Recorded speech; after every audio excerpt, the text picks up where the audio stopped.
Hi folks. I wanted to do a video just to say hi and maybe talk about some different stuff. This is not a grocery haul video, which actually makes me very anxious because if I'm doing a grocery haul video, like I have stuff to hold and um I might not know exactly what I'm going to say, but I know what I'm going to talk about. In this case, I just wanted to do a quicker video and say hello. Thank you for everyone for support on YouTube. I know it's like a baby, tiny fledgling channel. And also thank you for your support on Medium. Thank you for your support on Ko-Fi, which I feel really stupid. Like, am I supposed to say Ko-Fi or am I supposed to say coffee? I don't even know. I feel stupid. I started doing the Ko-Fi page like 3 or 4 days ago, so it's still really new. I know that's the whole buy me a coffee aspect of supporting artists and writers and things, but I don't even know if you're supposed to say coffee or Ko-fi or Ko-fi. And I realized lately that I've been saying a lot of stuff like, I don't know this. I don't know how the YouTube comments work. And people must be like, what is wrong with you? And you know what? Like, in another year, I probably would have said the same thing to somebody else. It's like when people ask me really basic questions on Medium, and I'm thinking, like, man, I wish they'd do some of their own research. People are probably thinking the same thing about me now because I keep saying, like, I'm not sure. And yeah, I'm gonna have to be kinder in my mind to questions that I think are silly and obvious, where people should have done their own research, because obviously I could do my own research and I just haven't been looking up certain questions that I have to really basic things just because I'm really overwhelmed lately. Yeah, so overwhelmed. April was a bad month for me, like mentally, emotionally. I think it started off pretty well with my daughter's birthday, and I was really, I felt really good about where I was going, and I felt good about getting my ADHD treated and things like that. And then I just, I got so overwhelmed with working, and I lost track of maintaining healthy routines. My days just kind of bled into each other, and they became, days where I did the basic stuff like getting my daughter to school and getting her fed and all of that stuff that has to happen, and spending time with her. But the day-to-day stuff, like taking care of me, making sure that I was eating, that type of stuff was not going well. And part of it, I think, is that I need my medication for ADHD changed, because I did switch from the instant release to the extended release. And what I found out is that basically, like, since I'm on the same dosage that I was for the immediate release, when I take it in the morning, I get about half of that. So it's like taking half a pill and then taking the other half in a few hours. So that might be some of the issues that I've been having, because I was feeling a little bit more capable and a little bit more like I can do these routines and stuff when I was on the immediate release, and that was that's a bigger burst at once. But the doctor put me on the extended release because I was having issues. I didn't like the just, I felt like I had to keep getting used to it. But part of that, I think, though, was because she was trying to get me to not take it every day. It's a very complicated thing. Like, I guess people are, I don't know. The ADHD stuff, medication is really weird. Just dealing it with getting it from the pharmacy is kind of weird. because they're really stringent about, like, how many days are between refilling your prescriptions, and they want it to be like a full, month to month, which doesn't make sense because there's only 30 pills in a bottle, and so all of that, and it's like months aren't all 30 days, and that's been interesting dealing with the pharmacy. And now I have an appointment next week to talk to the doctor. She had been saying from the beginning that she wanted to put me on a different medication called Vivance, I believe, but that is like $350 a month, $400 a month, something like that. And so we were trying Adderall first to see how it goes. So we'll find out. I mean, it would be nice to not have a big medication bill like that, whereas Adderall is like $35 a month. So I'm hesitant about, like, anytime I have like a big bill that would be like a monthly recurring bill come up, I'm like, I don't know if I need that in my life, because it's just that like extra pressure of like, okay, now I have to make sure that I'm always, making that extra amount. And, I'm sure everybody understands because bills are ridiculous and medical care is just too expensive. So for the month of May, I'm trying to get back onto my routines. Today I sat down with coffee. It's like such a silly thing, but I do think that I do better having coffee every day, and maybe it's just the routine aspect of it, sitting down, collecting my thoughts, thinking about how I'm going to use my day for work, all of that type of thing. I don't think caffeine in particular does a whole lot for me, but maybe in conjunction with the medication that might be kind of what I'm liking about it lately. And I haven't been drinking coffee like, I kind of stopped drinking coffee for most of April.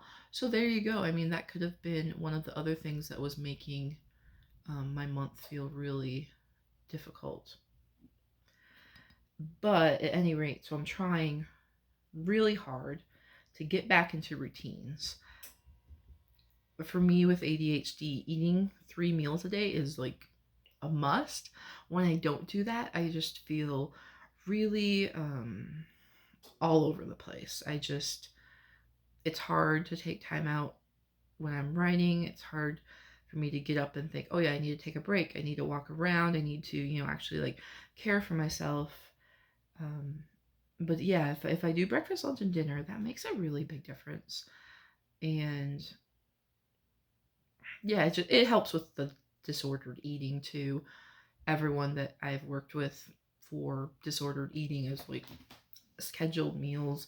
It helps your body kind of get used to what it needs. If you're not doing regular meals a day, your body kind of is in limbo, always wondering like when it's going to get its next meal, and that actually makes your metabolism go down. So all of it's interesting, but we'll see if I can get things going a little bit better. Like I said, I have the appointment next week, so that will probably help to get the medication fixed, and just keep working on my schedule. It's something I really need to do this month too, because my daughter's school ends at the toward the end of May, since we're down here in Tennessee. So summertime is coming, and I mean, she's such a good kid. I'm such a lucky mom. But just the idea of another pandemic summer, I don't know how, quote, quote, normal our summer is going to be. And I'm just a little bit nervous, like, about balancing work, especially if medium is a little bit more difficult lately with getting people to actually see my work. I'm nervous about feeling pressure to publish every single day, but I still have a child at home who needs my attention and all of that. So I want to be able to just live a life that doesn't feel so hectic and so small. I think, yeah, there's that feeling that I get when I'm struggling with my mental health, when I'm struggling with the ADHD stuff. Um, it just feels like maybe I try to keep the world out a little bit and just focus on necessities, but to be honest, it's like I'm not even, doing enough that I need. So everything kind of snowballs and becomes problematic. And my daughter and I have been talking to each other about coming up with a summer schedule. I really like that idea, even though in the past I've always been one of those people who feels like routines and schedules are difficult to stick to. I think between being on medication and beginning to have a better understanding of how my brain works with ADHD, and just a lot of trial and error, I think that the idea of, I think a routine is going to go really well. Having a summer schedule for us, I've already figured out lately, since I was diagnosed this January with ADHD. I've already realized that waking up earlier, even on the weekends, it suits me better. I feel better in the long run. Getting something done early in the day, if it's a load of laundry, washing dishes, cleaning up like some corner of clutter, just feeling like I've accomplished something in the morning. One of the first things I do, especially on the weekends, it makes the rest of the day go better. I feel a little bit, sorry about the beeping there, I feel a little bit more proud of myself, things like that. Which I think anytime you're dealing with, mental health, ADHD, autism, any of these things that I deal with and that some of you guys might deal with, you need small wins, you need experiences that make you feel proud of yourself. Eating disorders, all of these things, like you need to take those wins and be able to I keep saying snowball to like accumulate the wins and like give you momentum, that type of thing. So yeah, I definitely, with my daughter, we want to make time for craft time and reading time, maybe a little bit of math. You just try to keep things balanced so that going back to school in August won't be so difficult. And just I want to have quality time with my daughter, and always work on our relationship, and keep progressing together. And at the same time, I gotta make money so we can have a life, and I can pay her school bills and all of this stuff. She needs to get her tonsils out too, so that's probably something that I need to think about doing this summer as well, and that will help her with school and sleeping better and all of that type of thing. So yeah, I don't know, routines are really hard. I don't know why. Well, now I know why routines are so hard for me, but for most of my life I never knew why routines were so difficult. When I was diagnosed with autism when my daughter was 2, that helped a little bit. It was like, oh, okay, so I kind of am starting to understand some of the ways that I'm different, why certain things have been difficult, and why I have this weird history of like regressing backwards. It takes me time to get comfortable with people and stuff, and when I'm comfortable and I'm in my element, I am a lot more like extroverted appearing and things like that. But since 2013, 2014, there was a lot in my life that kind of traumatized me, kind of changed, and so I've been really a lot more reclusive. But the autism diagnosis helped me a bit understand that. ADHD, I think that might be going further to understand, oh, like why I am the way that I am, why I struggle the way that I do. It makes much more sense for me now about struggling with food, um, and trying to go back to the times in my life when food was not an issue. Some of the best times in my life when an eating disorder just simply wasn't a problem was like when I was pregnant, surprisingly. And when I found out that I had gestational diabetes, they I was fortunate because the doctor that I had to see who gave me advice about nutrition was very balanced. He was not a low carb or keto proponent, and that was really helpful for me. And it's probably something that I will be thinking about a little bit more in the upcoming months as I'm working on my balance and working on my disordered eating more stringently. I liked his method of gentle nutrition. It was very easy for me to do, and I didn't obsess about food. My pregnancy was high risk and I had preeclampsia, but all things considered, because I have PCOS, it was expected that I'd have a high risk pregnancy and things like that anyway. So all things considered, with the fact that I was like probably 300 pounds when I got pregnant, things like that, it was healthy. Like my eating was very good. I didn't, I guess like I put on like the right amount of weight or whatever for an obese pregnancy. And it wasn't until after I gave birth to my daughter and I was nursing her and stuff that I really began to struggle with my eating. And I understand that there's a lot of different things at play there.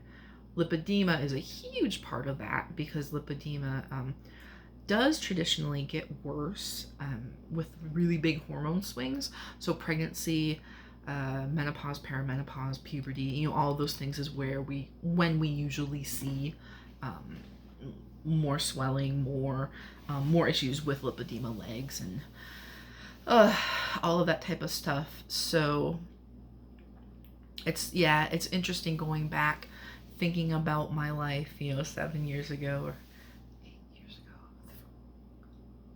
ago. Don't ask me to do math in the morning, but yeah, just thinking about my life with the pregnancy in 2013 and 2014, and trying to extrapolate the healthy parts of my past, because even though there's a lot of dysfunction, a lot of poor thinking, a lot of focus on the wrong things back then, there were other things in my life that were really good.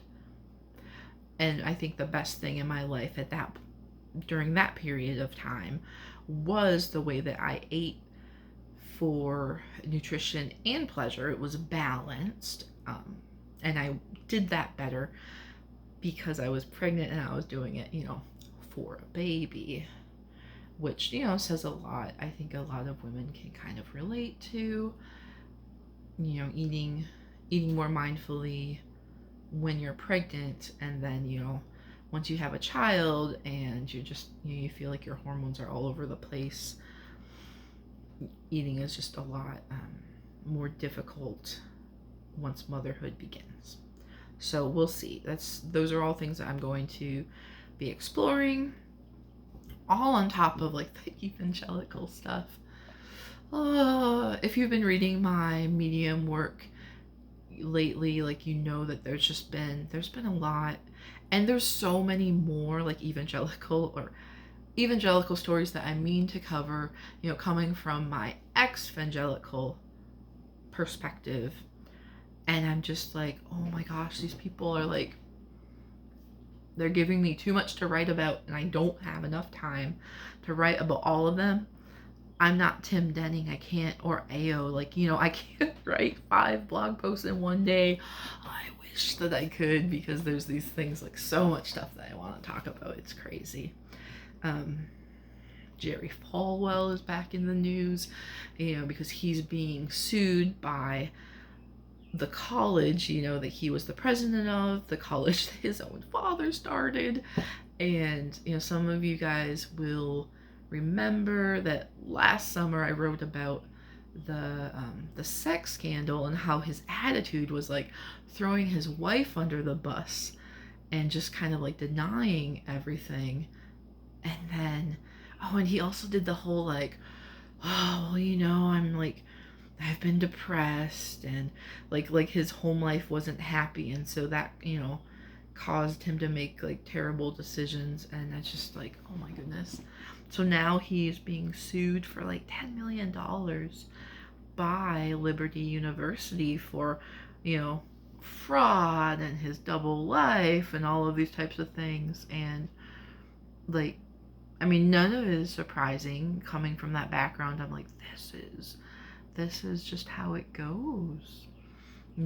I haven't written a whole lot about things with my daughter's dad and how we met and stuff. Like, one thing I haven't covered with the fact was that he was an ex-youth pastor, and yeah, he had, and still does, so many unhealthy baggage from, his own, experiences with Christianity. And, I hope when people are reading my stories that most people understand that I'm not like bashing Christians. I send my daughter to a Christian school. I have, I'm still like, I'm not Christian, but I feel like I'll never not feel like a little bit in that world. I've spent most of my life in that world, so it's hard to be completely out of it. And I know plenty of people who I believe are like completely sincere about their faith. But, when they're sincere about their faith, their lifestyle and their attitudes, look so much different than what we see, say with the Duggars, or Hillsong pastors and all of these types of things. So we'll see how much I can get done. I have to write a story today, and I'm still kind of trying to decide like which story I'm writing, because lately there's like 5 different stories that keep going back and forth, and it's a lot. There's a lot that I want to be writing, and no, I don't know. I might dig out my laptop and see if I'm any quicker that way on my laptop, but I don't know that I'm going to be. We'll see. And I'll dig out my tablet too and see if that's any better, because it is embarrassing that I still, since about a year ago, I've been like writing almost exclusively from my phone, and that's just weird, right? That's not even ergonomically like proper, so for the sake of like hunchback life and everything, like I should probably just stop writing on my phone. So, all right. All of these videos are longer than I mean them to be, and it is just literally because I am weird and awkward, and I don't know how to public speak.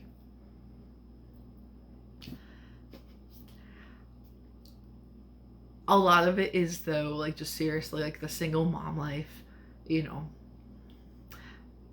2013, 2014, when it's funny now because I'm over it. I got through it, so I'm not, not depressed about these times like I was.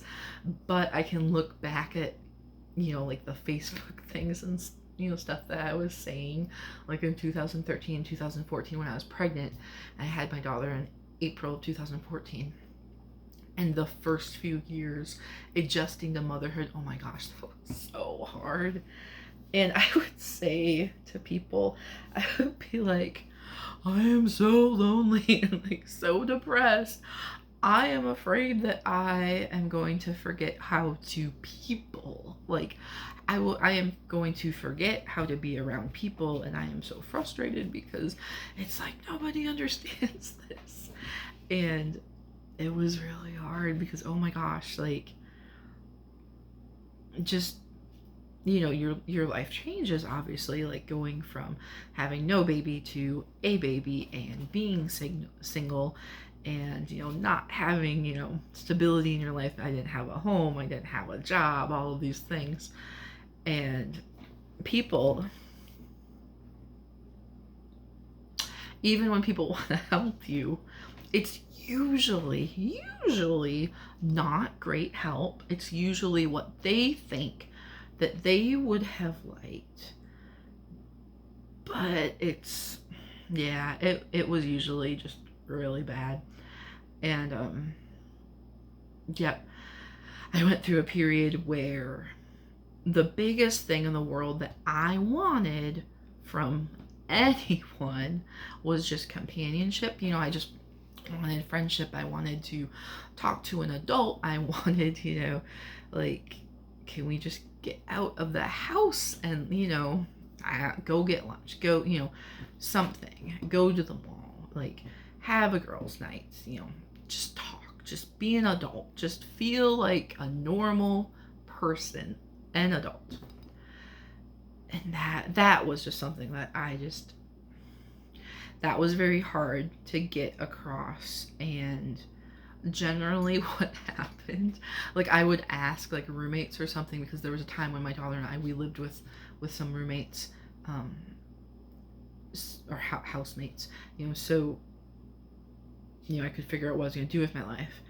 And I asked the girls who lived there if we could have a girls' night out. And yes. So like we went to the Mall of America. It's the one thing I miss about one of the things I miss about living in Minnesota is just like going to the Mall of America.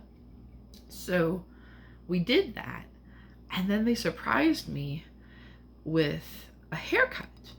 So they took me to a salon at the Mall of America to get a haircut.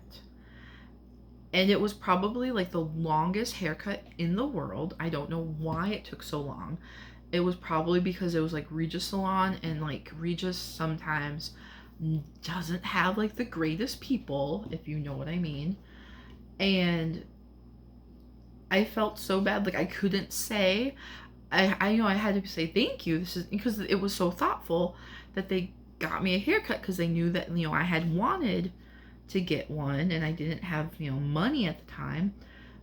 But it was depressing for me, because what I wanted was to spend time and feel like feel like valuable, feel like I could have a conversation, I could have friends, and I just I really needed the companionship. And it didn't happen. So I can look back on that time now and I can laugh and say, oh my God, thank God I got through it, because those were some really dark days. And thank goodness, like my daughter and I, like we have a really wonderful bond. And try being lonely when you have like a 7-year-old kid who's just a joy. You can't, I'm not lonely. But I definitely forgot how to people. Like, it's just a thing. It's so sad but true. It's just, yeah. And so I'm grateful for my one friend here in Cleveland, plus my daughter's Nana. And she's really great. And like I can talk to those people without feeling like weird and crazy and awkward and all of that. But anybody else in these videos, nope, forget it. It's gonna be awkward and weird, and I'm